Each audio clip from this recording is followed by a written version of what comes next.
방금 이야기를 듣고 고민이 조금 더 깊어졌습니다. 어제도 제 주위 분들이 11월은 주식을 다 팔고 가야 한다라는 얘기들도 나오고 있는데 그것이 바로 이 중간 선거와 같은 불확실성 변수이기 때문인데 저는 거기에 지금 박앤세일하고 있는 한국의 좋은 주식들이 널려 있다라고 대응을 했습니다. 이분은 어떤 생각을 가지고 있을까요? MBN골드의 백인현 매니저입니다. 어서 오십시오. 안녕하세요. 널려있는 주식이요? 많죠. 지금 시가총액 상위 한 20개 안에서 네. 꼽으라고 하면 상당히 너무 많습니다. 예, 2차 전지라든지 반도체 빼고는 사실 지금 주가가 아직도 처참한 수준이거든요. 근데 이제 반도체와 2차 전지 얘기하면 그 외국인이 샀기 때문에 올라갔다는 얘기를 하는데 오늘은 코스피 말고 코스닥 얘기도 한번 해볼까 하는 게 그럴까요? 왜냐하면 외국인이 사거래일일까요? 맞을 겁니다. 4월 연속인데 외국인이 좀 매수를 하고 있습니다. 코스닥도 700선을 간신히 턱걸이를 했는데 이게 좀 반격인지 반짝인지 이게 좀 코스닥 하면 또 우리가 개인 투자자분들이 상당히 많이 거래하는 시장이지 않습니까? 코스피에 비해서. 네. 어떻게 바라봐야 될까요?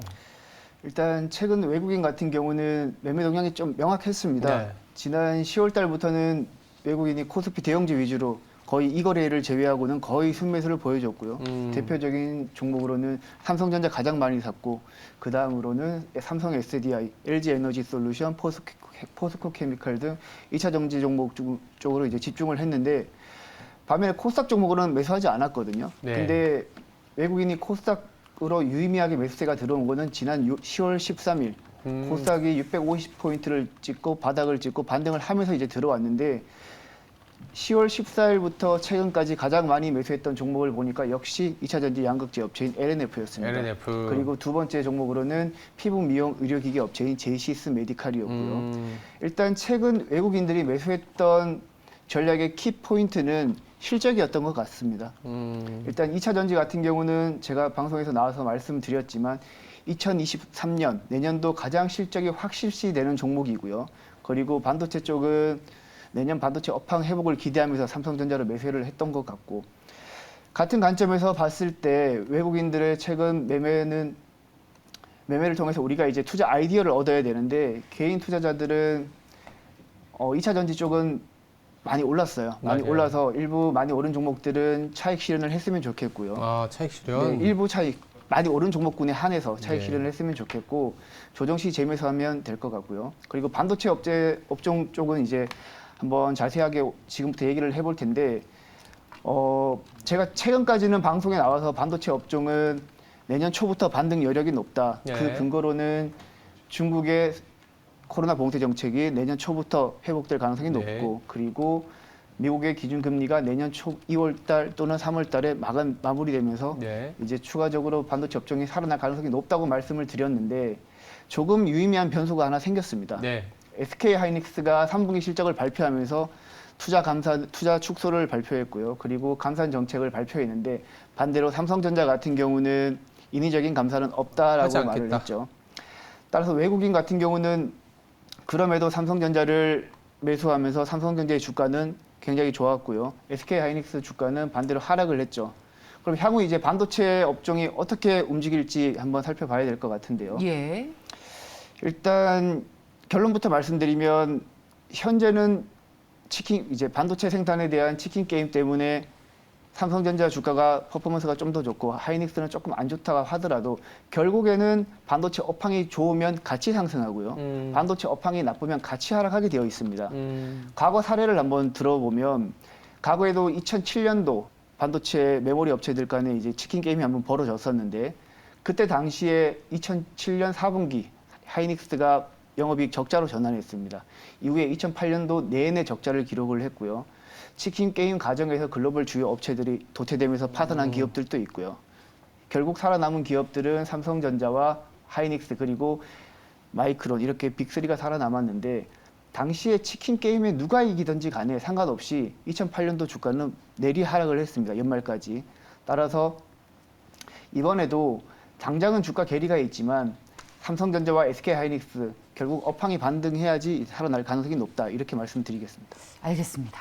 저희가 앞서서 제가 이제 네. 일단 11월에 주식을 팔자라고 얘기를 했던 주위 지인분들 있다고 말씀을 드렸더니 시청자분들께서 지금 주식 팔아야 되냐고 갑자기 이제 좀 공포가 생기셨어요. 그래서 이 부분에 대해서 제가 두 분과 함께 얘기를 해보겠다고 약속을 지금 했습니다.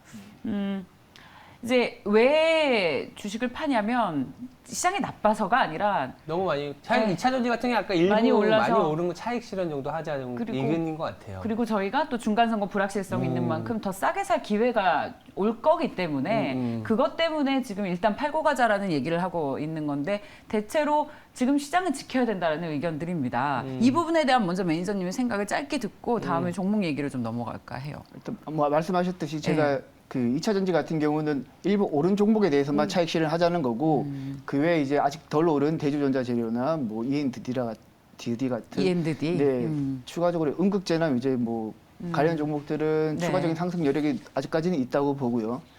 그리고 연말 앞두고 우리 투자자들이 뭐 지속적으로 매수해도 되느냐 이 부분에 대해서는 예. 저는 매수해도 된다고 봐요. 매수해도 대신 된다. 이제 섹터별로 좀 전략을 다르게 가져가자. 이 부분 이따 질문에서도 말씀하시겠지만 다르게 가져가자 이렇게 보고 있습니다. 예. 자, 그리고 저희 앵커님께서도 시장은 계속 지키자라는 입장이시고, 그렇죠. 일부 2차 전지 많이 올라도 오른 건 아니라서 그냥 시장에 머물러도 될 것 같다는 생각도 갖고 있는데 종목별로 그럼 계속 얘기를 나눠볼게요. 네.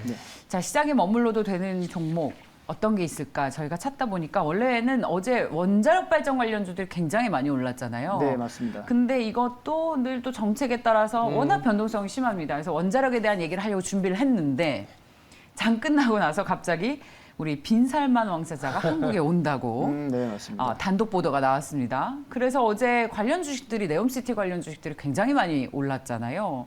그래서 이걸 다뤄야 하나 지금 둘 중에 뭐가 더 확실한 투자인가에 대한 고민을 하다가 그래 두 개 다 넣자라고 해서 질문 두 개 다 넣었습니다. 자, 원전과 이 빈살만 방안에 따른 네옴시티 관련 주식 중에서 우리가 투자할 만한 섹터는 어디이다 선택을 좀 해주십시오. 일단 저는 개인적으로 둘 다 투자해도 된다고 보는데 전략은 조금 다른 전략도 이제 매매 전략도 거의 같습니다. 개인적으로는 원자력 같은 종목은 어제 이제 그 폴란드랑 2단계 사업 민간 사업자랑 2단계 사업 협력 의향서를 체결하면서 이제 주가가 급등을 했었는데 개인적으로는 원자력 지난번 방송에 나왔을 때 원자력 관련 종목은 수주부터 매출 이어지기까지는 상당한 시간이 걸린다. 그래서 상대적으로 신재생이 더 좋다라고 말씀을 드렸는데 신재생. 어제 같은 경우는 원자력 관련 종목을 고객들이랑 매매도 했습니다. 왜냐하면 향후에 체코랑 사우디랑 이제 수주가 연달아 이제 기대감이 부각될 수 있기 때문에 추천을 했고 이제 당일날 바로 차익 실현을 했는데 그 차익 실현을 했던 이유는 바로 그 폴란드 민간 사업자와 2단계 사업 그 협력 의향서를 체결했던 그 부분이 조금 깊게 들어가면 협력 의향서를 체결하고 본계약까지는 내년 말 이후까지 지속될 가능성이 높고요. 그리고 본계약이 체결되더라도 착공까지는 2, 3년이 더 걸린다고 합니다. 그러면 한수원이 바로 본계약을 체결 후 착공까지 가더라도 빠르면 2025년, 늦으면 2026년인데 그때까지 기다릴 수는 없거든요. 바로바로 수주 기대감이 부각될 때 바로바로 차익을 실현하고 그리고 조정을 받으면 다시 한번 매수를 하자. 예. 그리고 네옴시티 같은 경우도 마찬가지입니다. 예. 지금 10월 달에 원래 빈살만 왕세자가 방한하기로 했었는데 방한이 취소되었잖아요. 네. 그리고 이번에 다시 11월 중순에 방한한다고 했고 일단 이 부분이 부각되면서 어제 장중에 급등을 했고요. 그리고 시간에서도 급등을 했는데 이것도 마찬가지로 오늘 장중에 급등을 하면 차익 실현을 하자라는 생각이고요. 급등시 차익 실현. 네. 그리고 마찬가지로 수주 기대감이 부각되었을 때 차익 실현을 하는 게 좋습니다. 예. 그러니까 이게 이렇게 해석해도 괜찮을까요? 테마주의 성격이 강하니까 수익 줄 때 바로바로 그럴 수 팔고 있죠. 가는 네. 트레이딩으로 봐야 하는 종목이다. 그러니까 기대감이 가장 강할 때이기 때문에 기대감이 강할 때 주가가 테마를 형성하지만 실제 방안을 하고 정책적인 얼개가 짜여져도 뭐랄까요 펀더멘털로 들어오기까지는 시간적인 시간이 그러니까 많이 걸리죠. 오히려 실현이 되면 시간이 타임테이블이 정해져 버리기 때문에 그때는 주가 올리기가 쉽지가 않죠.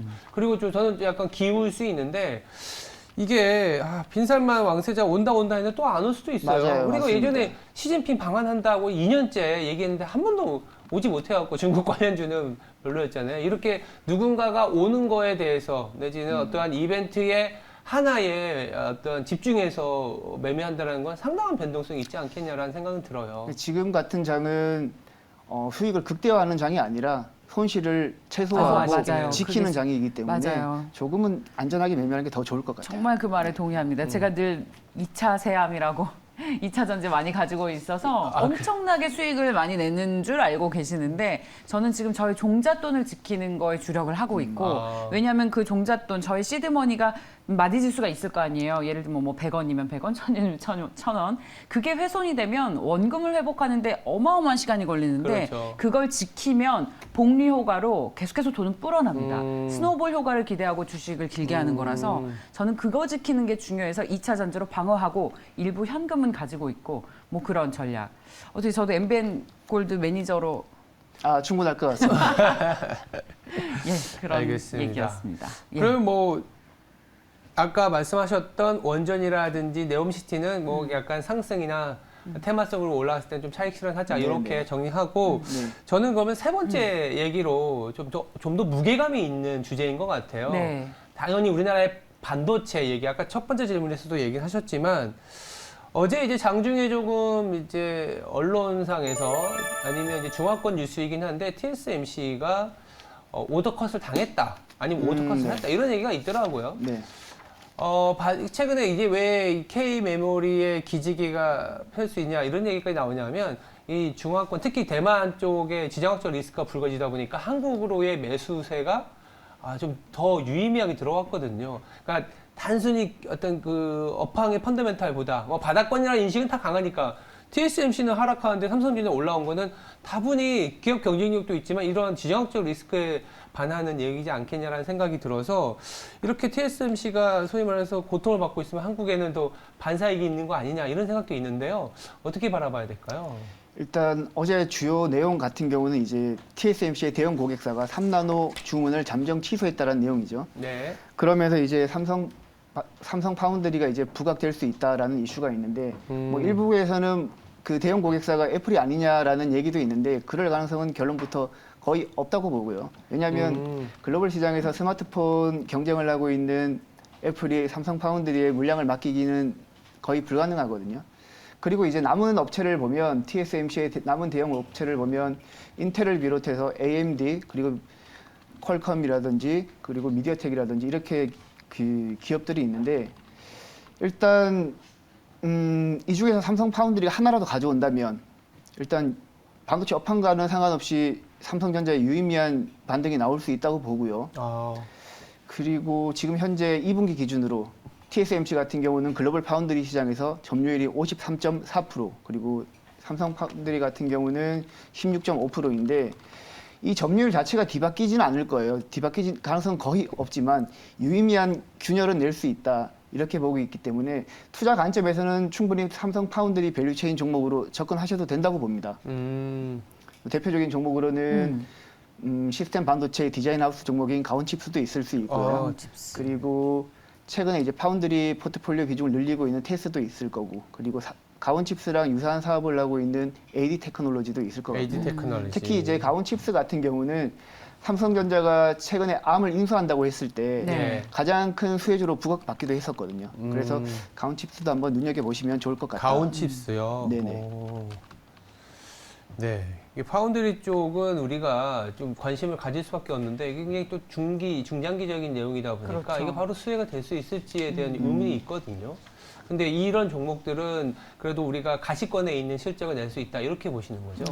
일단 뭐 실적을 내는 여부를 떠나서 일단 주가는 기대감에 움직이니까. 기대감에 움직이니까 일단 기대감으로 매매를 하자라는 거고 일단 실질적으로 삼성 파운드리가 TSMC의 고객사를 가져오는지 여부는 사실 저는 중요하지 않다고 봐요. 일단 가져오면 좋긴 하지만 주가 움직임에서는 중요하다고 안 보고 기대감이 계속 부각되면서 이슈가 되는 종목군으로 접근을 하면 뭐 현명한 투자가 되지 않을까 이렇게 생각하고 그렇죠. 있습니다. 삼성전자에 또 이재용 회장이 취임하고 나서 명확하게 보여줄 방향성 중에 하나가 또 투자자분들은 당연히 파운드리는 그 범주 안에 들어올 테니까 특히 관련된 중소형주나 이제 밸류체인 현상이 있는 기업들은 또 기대감이 생길 수는 있긴 하겠네요. 예, 저희도 방송에서 이 파운드리 관련 주식을 소개하시는 분들의 비중이 요즘 늘고 많아졌어요. 있어요. 네. 예, 그래서 2차 전지에만 계속 집중을 하다가 그동안 많이 못 올랐었던 이런 반도체 주식에 관심을 갖는 비중들도 늘어나는 것 같습니다. 네. 자, 그럼 오늘 말씀 여기까지 듣겠습니다. 또 하실 말씀 남아 아, 있는 건 다 했습니다. 아니시죠? 엠벤골드의 백인현 매니저와 함께했습니다. 고맙습니다. 감사합니다. 고맙습니다.